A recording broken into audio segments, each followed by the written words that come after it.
الحمد لله نحمده ونستعينه ونستغفره ونعوذ بالله من شرور أنفسنا ومن سيئات أعمالنا من يهده الله فلا مضل له ومن يضلل فلا هادي له وأشهد أن لا إله إلا الله وحده لا شريك له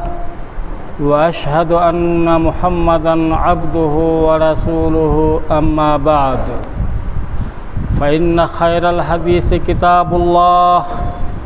وخير الهدي هدي محمد صلى الله عليه وسلم وشر الأمور محدثاتها وكل محدثة بدعة وكل بدعة ضلالة وكل ضلالة في النار يا أيها الذين آمنوا اتقوا الله حق تقاته ولا تموتن إلا وأنتم مسلمون يا أيها الناس اتقوا ربكم الذي خلقكم من نفس واحدة وخلق منها زوجها وبث منهما رجالا كثيرا ونساء واتقوا الله الذي تساءلون به والأرحام إن الله كان عليكم رقيبا يا أيها الذين آمنوا اتقوا الله وقولوا قولا سديدا يصلح لكم أعمالكم ويغفر لكم ذنوبكم ومن يطع الله ورسوله فقد فاز فوزا عظيما برادران اسلام، یقیناً ہم نماز جمعہ ادا کرنے کے لیے مسجد میں حاضر ہوئے ہیں اور خاص اہتمام اور جذبے کے ساتھ، اور اس دن کے لیے جمعہ کے لیے اہتمام کرنا ہی چاہیے۔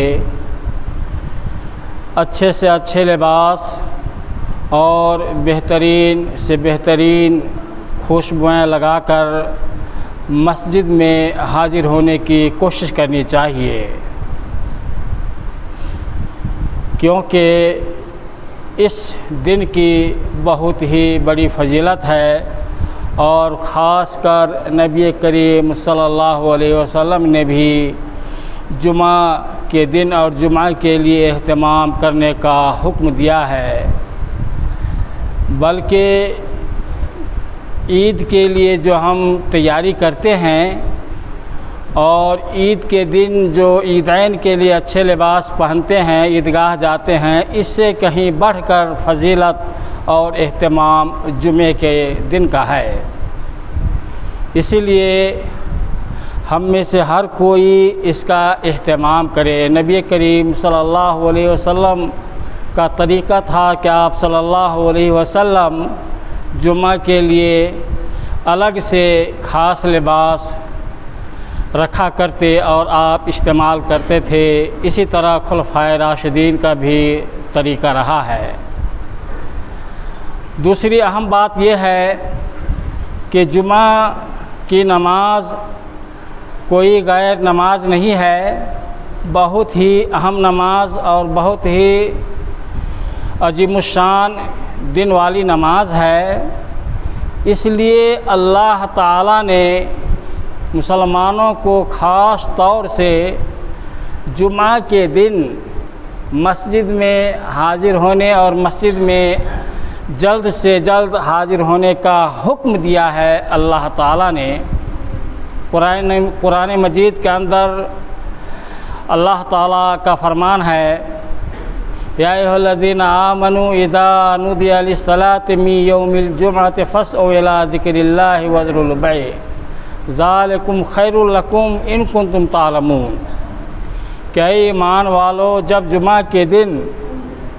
نماز جمعہ کے لیے اذان دی جائے تو اللہ کے ذکر کی طرف تیزی سے آؤ اور خرید و فروخت کرنا چھوڑ دو، اگر تم جانو تو یہ بہترین بات ہے اور بہترین چیز ہے۔ اس آیت کریمہ سے جہاں ہمیں یہ معلوم ہوا کہ نماز جمعہ کے لیے جلدی سے آنے کا حکم دیا گیا ہے، وہیں پہ ہمیں یہ پتہ چلا کہ اذان کے بعد خرید و فروخت کرنے سے رک جانا چاہیے۔ اس آیت کریمہ کی روشنی میں علماء کرام نے لکھا ہے کہ دوسری اذان کے بعد خرید و فروخت کرنا حرام ہے۔ دوسری اذان ہو جائے اور اس کے بعد بھی آدمی اپنی دکانیں کھولے ہوئے اور خرید و فروخت اور لین دین میں لگے ہوئے ہیں تو یہ حرام کاری میں مبتلا ہیں۔ میرے بھائیوں اور بزرگوں، ذرا غور کیجئے کہ نبی کریم صلی اللہ علیہ وسلم نے کس قدر اس دن کی اہمیت کو بیان فرمایا ہے۔ آپ صلی اللہ علیہ وسلم نے ارشاد فرمایا ہے، صحیح بخاری اور صحیح مسلم کی حدیث ہے کہ جمعہ کے دن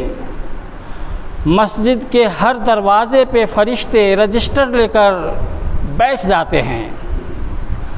اور لوگوں کا نام باری باری لکھنا شروع کرتے، یعنی جو آدمی پہلے آتا اس کا نام پہلے اور جو بعد میں آتا اس کا نام بعد میں، یہاں تک کہ جب امام منبر پر خطبہ کے لیے بیٹھ جاتے ہیں تو فرشتے بھی اپنے صحیفے اور رجسٹر کو بند کر کے مسجد میں حاضر ہو جاتے اور خطبہ کو غور سے سنتے رہتے ہیں۔ دوسری حدیث کے اندر نبی کریم صلی اللہ علیہ وسلم نے بیان فرمایا کہ جو آدمی جمعہ کے دن اچھی طرح سے غسل کرے، جس طرح سے غسل جنابت کیا جاتا ہے، اور وہ پہلی گھڑی میں مسجد کے اندر حاضر ہو جاتا ہے تو اللہ تعالیٰ اسے اتنا ثواب دیتا ہے گویا کہ اس نے اونٹ کی قربانی پیش کی، اور جو آدمی دوسری گھڑی میں آتا ہے گویا اس نے گائے کی قربانی پیش کی، اور جو آدمی تیسری گھڑی میں آتا ہے گویا اس نے سینگ والے کبشے کی میڈے کی قربانی پیش کی، اور جو چوتھی گھڑی میں آیا گویا اس نے مرغی، اور جو پانچویں گھڑی میں آیا گویا اس نے انڈے کی قربانی پیش کی۔ پھر جب امام منبر پر چڑھ جاتے ہیں تو فرشتے بھی مسجد میں بیٹھ کر خطبہ سنتے رہتے ہیں۔ اس آیت کریمہ اور ان دونوں احادیث سے معلوم ہوا کہ اگر ہم اپنا نام فرشتوں کے رجسٹر میں درج کرنا چاہتے ہیں، لکھوانا چاہتے ہیں، تو پہلے سے پہلے آنے کی کوشش کرنی چاہیے۔ امام جب منبر پر چڑھے تو ہر کسی کے پاس گھڑی ہے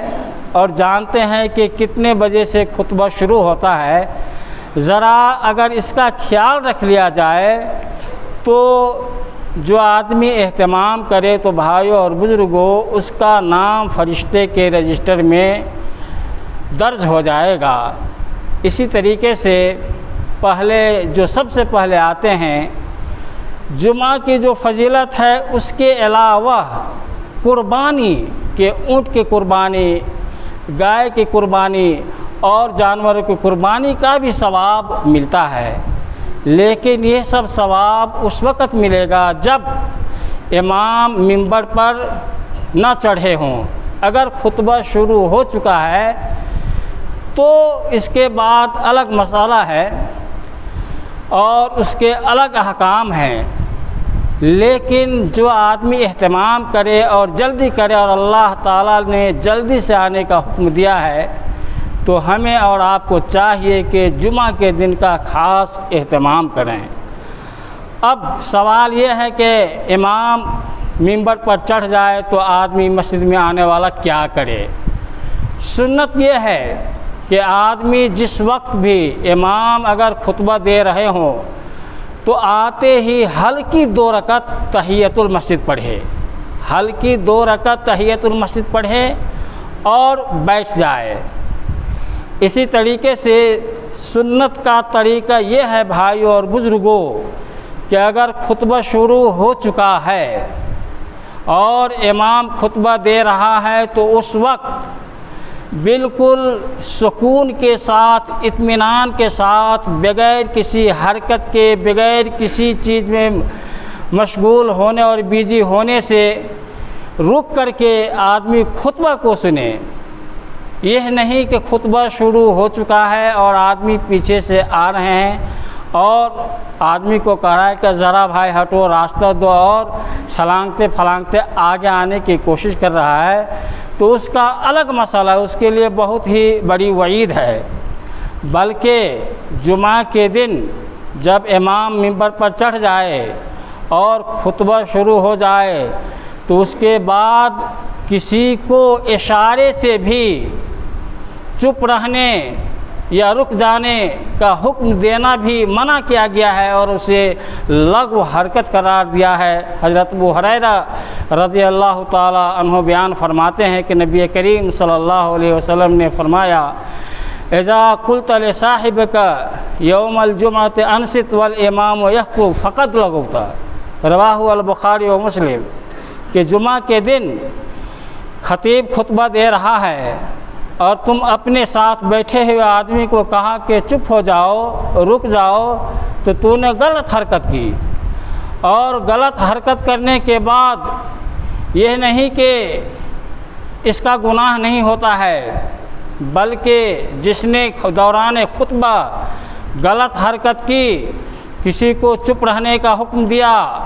یا وہ خود کسی اور چیز میں مشغول ہے، تو نبی کریم صلی اللہ علیہ وسلم نے فرمایا ہے کہ ایسے آدمی کو جمعہ کا ثواب نہیں حاصل ہوتا ہے۔ جمعہ کا جو ثواب ہے کہ ایک جمعہ سے دوسرے جمعہ تک کے گناہ مٹا دیے جاتے ہیں، اس ثواب سے وہ محروم ہوتا ہے۔ بلکہ دوسری حدیث کے اندر یہ بھی آیا ہے کہ جو آدمی دوران خطبہ وہ صرف اور چیز میں مشغول رہا، اور خاص طور سے آج کل موبائل کا دور ہے، ہو سکتا ہے کہ بہت سے لوگ مسجد میں بیٹھے ہیں، اوپر ہیں، نیچے ہے، تیسرے منزل ہیں، اور موبائل وغیرہ میں بیزی ہو سکتا ہے۔ اگر وہ خطبے کو نہیں سن رہا ہے اور دوسری چیز میں مشغول ہے تو نماز جمعہ سے محرومی کے ساتھ ساتھ اس کی نماز جمعہ ہی نہیں ہوتی ہے، بلکہ نبی کریم صلی اللہ علیہ وسلم نے فرمایا ہے کہ اس کی نماز نماز ظہر ہوگی، اس کی نماز نماز ظہر ہوگی۔ تو بھائیو اور بزرگوں،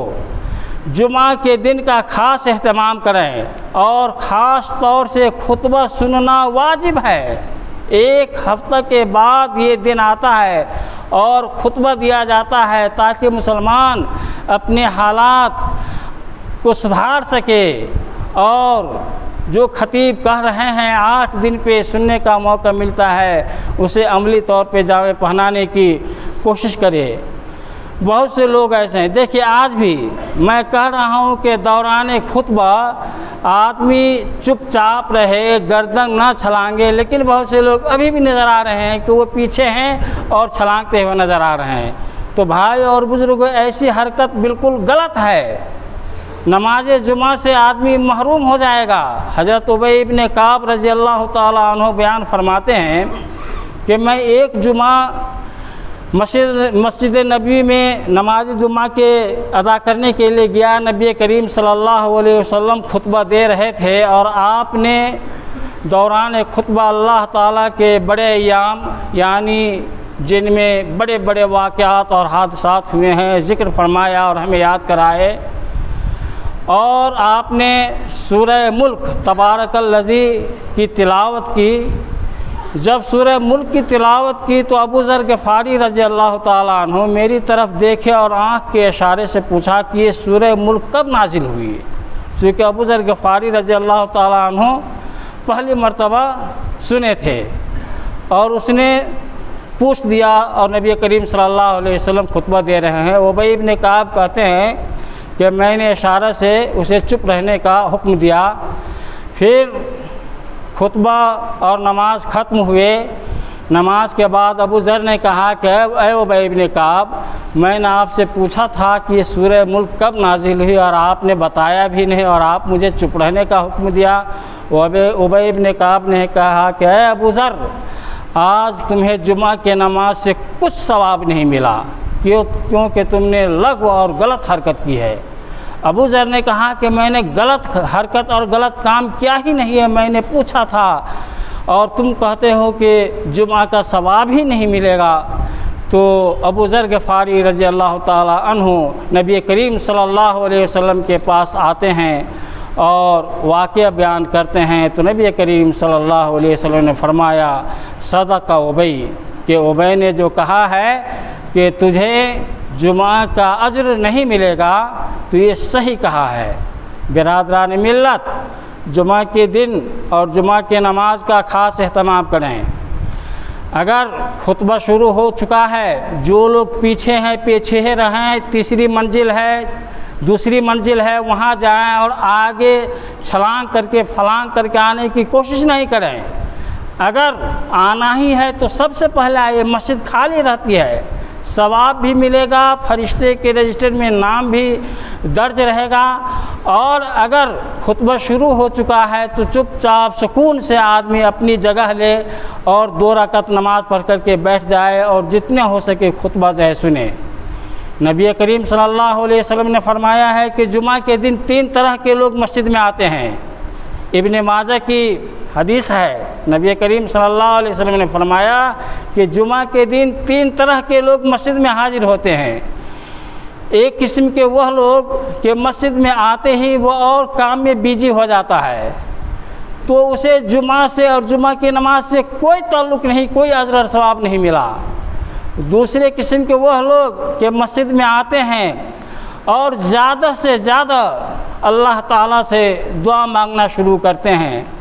تو یہ وہ لوگ ہیں کہ اللہ تعالیٰ چاہے تو ان کی دعاؤں کو فوراً قبول کر لے اور چاہے تو تاخیر کرے یا رد کر دے۔ اور تیسری قسم کے وہ لوگ ہیں جو مسجد میں آتے ہیں، اطمینان وقار اور سکون کے ساتھ آتے، نماز پڑھتے ہیں اور سکون کے ساتھ خطبہ سنتے ہیں، تو یہ وہ لوگ ہیں جنہیں جمعہ کا اجر و ثواب ملتا ہے، اور 1 ہفتہ کے لیے جو گناہ ہے اس کے لیے یہ جمعہ اس کے لیے کفارہ ہو جاتا ہے۔ بلکہ نبی کریم صلی اللہ علیہ وسلم نے فرمایا کہ مزید 3 دن اور یعنی 10 دن کے گناہوں کا کفارہ یہ جمعہ اس کے لیے ہو جاتا ہے۔ بھائی اور بزرگوں، اس لیے ہم گناہ گار ہیں، یہ جمعہ ہمارے لیے کیسے کفارہ ہو نبی کریم صلی اللہ علیہ وسلم نے بتایا ہے۔ اسی طریقے سے جمعہ کے دن کی عظمت اور فضیلت اس حدیث سے بھی واضح ہوتی ہے، اور ہمیں خیال کرنا چاہیے، اہتمام کرنا چاہیے کہ نبی کریم صلی اللہ علیہ وسلم نے فرمایا ہے کہ جمعہ کے دن ایک ایسی مبارک گھڑی، بابرکت گھڑی، ایک ایسا وقت متعین ہے کہ اگر آدمی اس وقت نماز پڑھ رہا ہو اور اللہ سے دعا مانگ رہا ہو تو اللہ تعالیٰ اس کی دعا کو فوراً قبول کرتا اور اس کی دعا کو رد نہیں کرتا ہے۔ مبارک گھڑی ہے اور یہ بہت ہی مختصر گھڑی ہے۔ عبداللہ ابن سلام کی روایت سے پتہ چلتا ہے کہ نبی کریم صلی اللہ علیہ وسلم نے فرمایا کہ یہ بہت ہی مختصر وقت ہوتا ہے، لیکن یہ مختصر وقت اور یہ مبارک گھڑی کے جس وقت آدمی دعا کرے تو وہ کون سا وقت ہے؟ مختلف احادیث کی روشنی میں بہت سارے اقوال ہیں، لیکن 3-4 ایسی روایت ہیں کہ اس کی ان روایات کی روشنی میں علماء کرام نے کہا ہے کہ ان چیزوں کے اوپر عمل کیا جائے اور تو وہ متعین وقت مل سکتا ہے۔ پہلی روایت یہ ہے کہ وہ مبارک گھڑی امام کے خطبہ، جب امام منبر پر خطبہ کے لیے بیٹھ جائے اور نماز جمعہ کے ختم ہونے تک وہ مبارک گھڑی رہتی ہے۔ امام جب خطبہ کے لیے منبر پر چڑھ جاتا ہے اور نماز ختم ہونے کے بیچ میں جو وقت ہے، اس وقت میں جو دعا کی جاتی ہے تو اللہ تبارک و تعالیٰ دعا کو قبول فرماتا ہے۔ اس لیے خطبہ سننے کے وقت تو ہم دعا نہیں کر سکتے، چونکہ خطبہ سن رہے ہیں، اس لیے زیادہ سے زیادہ دعا، جو خاص دعا مانگنے اور کرنی ہو دوران نماز کے اندر دعا کیجیے، تشہد میں بیٹھ کر کے سجدے کے حالت میں نماز کے دوران دعا کیجئے، وہ مبارک گھڑی مل سکتی ہے۔ اور دوسری روایت کے اندر ہے، حضرت جابر بن عبداللہ رضی اللہ تعالیٰ عنہ سے روایت ہے، ابن ماجہ نے اس حدیث کو روایت کیا ہے کہ نبی کریم صلی اللہ علیہ وسلم نے فرمایا کہ یہ وقت عصر کے بعد جمعہ کے دن شروع ہوتا ہے۔ اور تیسری روایت کے اندر ہے کہ یہ جمعہ کے دن سورج غروب ہونے سے پہلے وہ وقت ہوتا ہے آخر ساعت من ساعت النہار، کہ جمعہ کے دن سورج غروب ہونے سے پہلے یہ وقت ہوتا ہے۔ بلکہ امام ابن حجر رحمۃ اللہ علیہ نے جو یہ مبارک گھڑی کس وقت ہو 40 سے زیادہ اقوال نقل کیے ہیں، اور راجح قول یہ قرار دیا ہے کہ یہ عصر کے بعد ہے، چونکہ حضرت سعید بن جبیر رحمہ اللہ اس حدیث کی روشنی میں کہ عصر کے بعد تلاش کرو تو جمعہ کے دن مسجد میں بیٹھ جاتے اور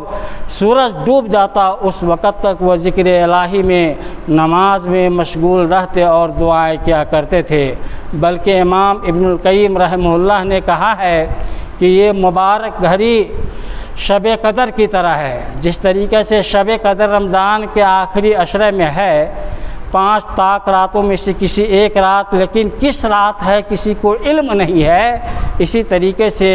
یہ مبارک گھڑی ہے کہ کبھی یہ وقت امام کے منبر پر بیٹھنے سے لے کر نماز جمعہ کے ختم ہونے تک، اور کبھی عصر کے بعد سے، اور کبھی سورج غروب ہونے سے پہلے، یہ کسی وقت بھی رہے، اور یہ اس لیے پوشیدہ رکھا گیا ہے تاکہ اللہ کے نیک بندے اس گھڑی اور وقت کو پانے کے لیے خاص اہتمام کرے۔ تو بھائی اور بزرگوں، جمعہ کا دن ہے، خاص اہتمام کرنے کی ضرورت ہے، ایرے گیرے دن نہیں ہے، یہ عید کا دن ہے، بلکہ عید الفطر اور عید اضحیٰ سے عظیم الشان دن ہے، اور ہمیں اہتمام کرنا چاہیے۔ اللہ تعالیٰ سے دعا ہے کہ اللہ تعالیٰ ہمارے نماز جمعہ کو قبول فرمائے اور نماز جمعہ کے اہتمام کرنے کی توفیق عطا فرمائے۔ وصلی اللہ وسلم وبارک علی نبینا محمد وعلی آلہ وصحبہ اجمعین۔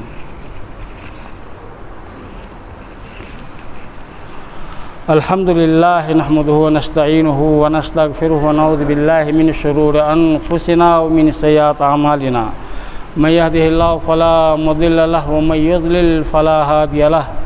واشہد ان لا الہ الا اللہ وحدہ لا شریک لہ، واشہد ان محمدا عبدہ ورسولہ، اما بعد، ان اللہ وملائکتہ یصلون علی النبی یا ایھا الذین آمنوا صلوا علیہ وسلموا تسلیما۔ اللہم صل علی محمد وعلی آل محمد کما صلیت علی ابراہیم وعلی آل ابراہیم انک حمید مجید۔ اللہم بارک علی محمد وعلی آل محمد کما بارکت علی ابراہیم وعلی آل ابراہیم انک حمید مجید۔ عباد اللہ رحمکم اللہ، ان اللہ یأمر بالعدل والإحسان وإیتاء ذی القربى وینہی عن الفحشاء